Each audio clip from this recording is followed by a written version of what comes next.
அனே விடலைங்கிறதுக்காக இப்படியா படுத்து கோவச்சுக்குவாங்க? ஏசாமி பொழுதன்னைக்கு ஊரை சுத்தி கோவச்சுட்டு மூஞ்சி திருப்பிக்கிட்டியா பாருமா கோவச்சுக்கிட்டு. அக்கா மேல கோவமா? இல்ல இப்ப ஊர் சுத்த போகாத. காலைல 9:30 போனேன், 9:30 9:30 10 மணின்னு வச்சுக்கோ. இப்ப வந்துருக்கு மணி எத்தனை?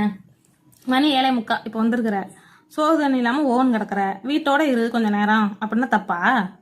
இதுக்கு இப்படி கோவச்சுக்குற? ஹலோ, வால் மட்டும்தான் ஆடுது, வாய் பேசாதோ.